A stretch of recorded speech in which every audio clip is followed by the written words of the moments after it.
नमस्कार। आज हम लोग विकासगिरी से बात करने जा रहे हैं और विकास के बारे में खास बात ये है कि इस बार का जो आईआईटी जैम केमिस्ट्री 2021 का एग्जामिनेशन हुआ है, उसमें आपकी ऑल इंडिया रैंक 142 है। और जैसा कि आप लोग को याद होगा, हमने इससे पहले 2 बच्चों का भी कवर किया था। 2 बच्चे हमारे जो कॉलेज से आईआईटी जैम निकाले हैं। नीतू से हम लोग बात कर चुके हैं पहले, और इसके अलावा हम लोग राजेश कुमार पांडे जी से पहले ही बात कर चुके हैं। विकास, सबसे पहले हार्दिक बधाई और स्वागत है आपका हमसे बात करने के लिए। Thank you sir. तो कैसा लग रहा है ऑल इंडिया रैंक 142? सर बहुत अच्छा लग रहा है और मतलब मेहनत बहुत मन से किए थे तो अच्छा लग रहा है अब। जी तो कौन सी आईआईटी आपको मिली है काउंसलिंग के बाद? सर मुझे IIT Delhi allot IIT Delhi ji ये दिल्ली बहुत जी अच्छी जगह है। आईआईटी दिल्ली का बहुत अच्छा कैंपस है। तो विकास, सबसे पहले मैं जानना चाहूँगा आपका जन्म कहाँ हुआ और आप किस शहर से, किस क्षेत्र से आते हैं? जी सर, मैं बेसिकली आजमगढ़ से हूँ। जी सर, आजमगढ़ में से थोड़ी दूर पर एक रूरल एरिया है, वहीं से मैं बिलोंग। हम्म, और आप की क्या इंटरमीडिएट और हाई स्कूल और उससे पहले की शिक्षा सारी आजमगढ़ की ही है? जी सर, आजमगढ़ से मैंने 10th और 12th और पहले की शिक्षा सब वहीं से है। तो वाराणसी कैसे आना हुआ फिर? वाराणसी में यूपी कॉलेज? सर तो मतलब 12th करने के बाद मतलब बहुत अच्छा मेरा मतलब स्कोर नहीं था, मतलब थोड़ा वीक था मैं पढ़ने में, स्पेशली केमिस्ट्री में मेरी कमांड बहुत ही मतलब ज़्यादा नहीं थी। तो इसलिए मैंने सोचा था कि अब बीएससी अच्छे जगह से करना है, तो इसलिए मैंने बीएचयू का फॉर्म भरा था, यूपी कॉलेज का और इलाहाबाद यूनिवर्सिटी का भरा था। तो सर बीएचयू में मेरा अच्छा रिस्पांस नहीं हो पाया था, तो यूपी कॉलेज में मैंने सर एग्जाम दिया था तो मेरा हुआ इसमें। और इलाहाबाद में सर हुआ था, लेकिन हम मतलब कुछ लोग उसमें बोले कि सर वो बीए के लिए ज़्यादा अच्छा है, तो इसलिए हमने यूपी कॉलेज को चुना था। यूपी कॉलेज सर हमारे घर में एक लोग भी पढ़े थे, तो इसलिए ज़्यादा हम। कैसा रहा बीएससी फर्स्ट ईयर का समय? सर बहुत अच्छा लगा यूपी कॉलेज में, सर क्लासेस रेगुलर चलती थी और बहुत अच्छा लगा यहाँ पर आके, टीचर्स भी अच्छे थे। यस सर, कॉलेज का एनवायरनमेंट बहुत अच्छा था। अब माध्यम को लेके तो कोई दिक्कत नहीं हुई? नहीं सर, थोड़ी शुरुआत में 1-2 महीने प्रॉब्लम हुई थी सर, मतलब हिंदी से डायरेक्ट सब इंग्लिश में हो गया था और यूपी मीडियम से था मैं, तो 1-2 महीने प्रॉब्लम हुई थी, फिर उसके बाद जो है सब ठीक हो गया था। मैंने कुछ कॉलेज खास खास बातें जो इस दौरान इन 3 सालों में रही हो? हालांकि 2 साल तो काफी हद तक कोरोना के चक्कर में क्लासेस बहुत बुरी तरह से अफेक्टेड रही हैं, लेकिन उसके बावजूद भी कुछ रोचक चीजें, कुछ अलग से कुछ चीजें हुई हों तो बताएं। यस सर, फर्स्ट ईयर में एक क्विज हुआ था हम लोगों का, तो सर मतलब क्विज को दिया था, लेकिन उसमें मेरा अच्छा रिस्पांस नहीं हो पाया था। बहुत अच्छा लगा था क्विज, लेकिन मतलब केमिस्ट्री वीक होने के नाते मैं इसमें अच्छा नहीं कर पाया था। तो इसके बाद सर मैंने कोचिंग ज्वाइन की थी, तो उसमें एक चंद्रभान सर थे, उन्होंने बहुत अच्छा पढ़ाया था, मतलब केमिस्ट्री में उन्होंने। तो जैम के बारे में कैसे पता चला, आईआईटी जैम के बारे में? सर एक्चुअली जैम के बारे में मुझे फर्स्ट ईयर में ही पता चल गया था, तो सर फर्स्ट ईयर में ही मुझको पता चल गया था। तो फिर फर्स्ट ईयर से ही जैम की तैयारी चालू हो गई थी? नहीं सर, मतलब फर्स्ट ईयर से मतलब विचार बना रहा था कि अभी फर्स्ट ईयर को थोड़ा नया था, मतलब मीडियम चेंज हुआ था, तो थोड़ा सोच रहा था कि मतलब एग्जाम अच्छे से हो जाए, तो उसके बाद में जब एग्जाम के बाद से जो मतलब टाइम मिलेगा, गर्मी की छुट्टी जो होगी उसके बाद से मतलब एग्जाम के लिए प्रिपेयर कर। तो मुख्यतः तैयारी कब से चालू की जैम की? मुख्यतः मैंने सर जुलाई में सेकेंड ईयर मतलब फर्स्ट ईयर की परीक्षा देने के बाद जुलाई में मैंने सर सबसे पहले प्रीवियस ईयर क्वेश्चन मंगाए, मतलब जैसे सर अमेजॉन फ्लिपकार्ट से sir previous year question paper मिलते हैं बुक्स के फॉर्म में, उसी को मैंने मंगाया था पहले। अच्छा जी सर। अच्छा, और जी उसके अलावा और तैयारी के लिए कुछ किया हो उन क्वेश्चन पेपर्स के अलावा? जी सर, तो पहले उसको। जी सर, तो उसमें 2005 से लेकर के 2018 तक के क्वेश्चन पेपर्स उसमें थे। तो सर पहले सबसे पहले मैंने क्वेश्चन पेपर्स को देखा कि मतलब क्वेश्चन कैसे आ रहे हैं, मतलब कुछ हम कर पा रहा हूँ मैं कि नहीं, तो बहुत ज़्यादा कुछ समझ नहीं आया था शुरू में। तो सबसे पहले अभी तो मेरा बेसिक जो था वो थोड़ा वीक था, तो इसलिए मैंने सबसे पहले बेसिक को पढ़ना शुरू किया था। बेसिक के लिए सर मैंने वही 11th 12th की जो बुक्स हैं और जो सर यूट्यूब से कुछ मैंने मदद ली थी। कुछ तो सर किताबें पहले मैंने बेसिक्स को पढ़ने इसके। कुछ किताबें सर, जैसे हम लोग जो 11th 12th में एनसीईआरटी पढ़ते हैं, वही बुक्स पहले मैंने स्टार्ट की थी। अच्छा, उसके अलावा उसके अतिरिक्त और कोई अलग से किताब नहीं पढ़ी?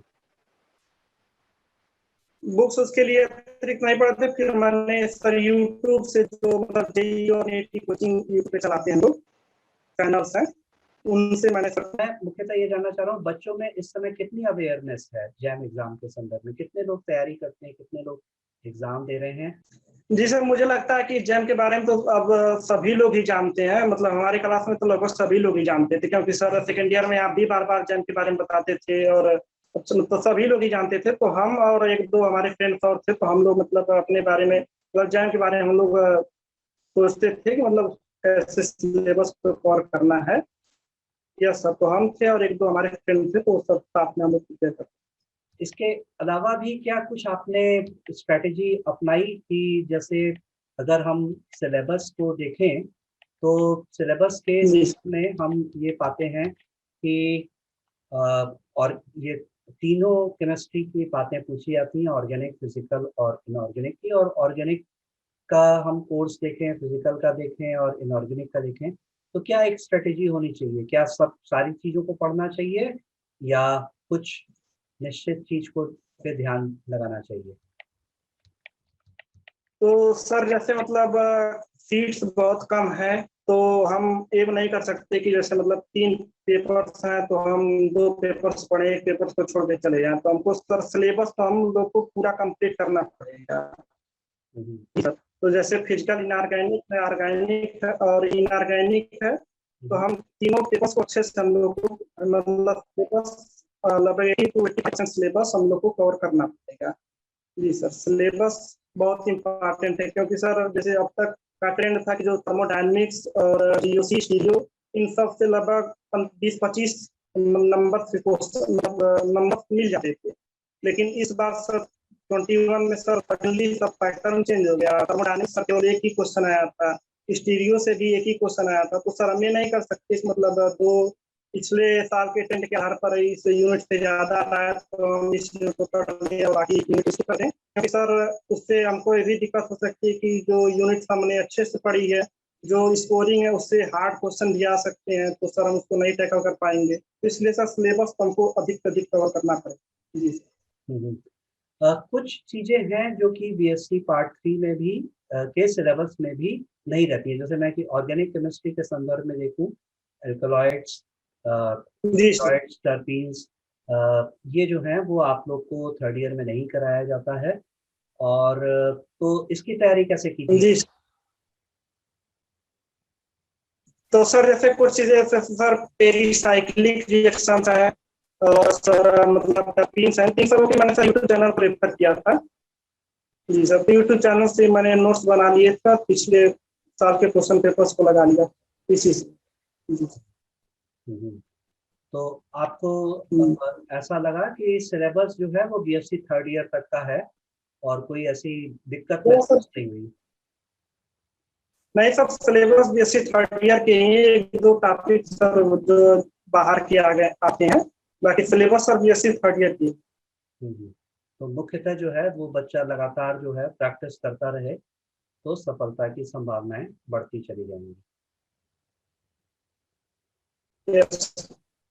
प्रैक्टिस सबसे इम्पोर्टेंट है। जैसे सर हम पढ़ तो लेते हैं, बट उसके क्वेश्चन हम नहीं कर पाते हैं, तो सर क्वेश्चन हमको कैसे अटेम्प्ट करना है वो आना चाहिए। फिजिकल में सर न्यूमेरिकल कैसे सॉल्व करना है आना चाहिए। इनऑर्गेनिक ऑर्गेनिक में क्वेश्चन मतलब हमको सर क्वेश्चन उस यूनिट पे किस तरीके से करना है, किस तरीके से क्वेश्चन आ सकते हैं, इसके बारे में हमको सर अच्छे तरीके से समझना है। कितना समय आप दिन में दे पाते थे पढ़ाई के लिए, जैम की तैयारी के लिए? तो सर सेकेंड ईयर के बाद तो मैंने छुट्टी में सर तो 5-6 घंटे रोज देता था। सर अगर बुक्स के बारे में मैं बताना चाहूंगा, तो बुक्स के लिए सर अगर हमारे बेसिक्स जो हैं, अगर वो ठीक है, मतलब हम 11th 12th के जो रिलेटेड टॉपिक है, जैसे मतलब ऑर्गेनिक में जीओसी हुआ, हाइड्रोकार्बन हुए, और सिंपली एल्डिहाइड कीटोन के जो रिएक्शन है अगर वो हम कर दे रहे हैं तो उसके बाद सर हमको ऑर्गेनिक के लिए क्लाइडेन सर वेरी इंपॉर्टेंट बुक है जैन के लिए। मतलब इस बार भी उससे मतलब 2-3 क्वेश्चन क्लाइडेन से डायरेक्टली एग्जाम में आए।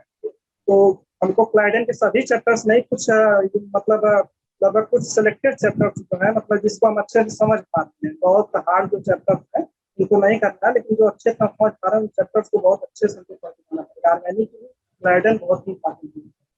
और फिजिकल के लिए सर तो मतलब कोई भी हम जेई की बुक भी जो न्यूमेरिकल में दिए रहते हैं जैसे यूनिवर्सिटी हुई और भी बुक्स हैं, एक आरती सरकार की बुक आती है, तो इन सब बुक से हम मतलब न्यूमेरिकल कर सकते हैं। और इनऑर्गेनिक के लिए सर कोई अच्छी बुक ऐसी नहीं है कि मतलब हम एक ही बुक को पढ़े तो मतलब इनऑर्गेनिक में सर जो कंटेंट है थोड़ा बिखरा हुआ है। मतलब एक बुक में कोई कंटेंट अच्छा है तो वो दूसरे में अच्छे से नहीं दिया है। वैसे भी सर जेडीली और जो हुई की बुक है वो इनऑर्गेनिक की भी सर ठीक। कुल मिला के ऐसा प्रतीत होता है कि आपके पास टेस्ट सीरीज के क्वेश्चंस को आप कोई भी किताबें जिसमें ढेर सारे सवाल दिए गए हों ऑब्जेक्टिव मुख्यतः, उसको कोई भी बच्चा जी निरंतरता के साथ प्रैक्टिस करता रहे तो उसको जी सफलता निश्चित तौर पर मिलेगी। जी सर, बिल्कुल जी सर। विकास, आप हमारे साथ जुड़े, आपका बहुत बहुत धन्यवाद। हमारी ढेरों शुभकामनाएं आपको आपके आगे के भविष्य के लिए, और हम आशा करते हैं कि आप खूब आगे बढ़ेंगे और समय के साथ हम लोग के साथ फिर से जुड़ेंगे, कुछ बच्चों के लिए और बातें बताएंगे। आपका बहुत थैंक यू, बहुत धन्यवाद विकास। Thank you sir.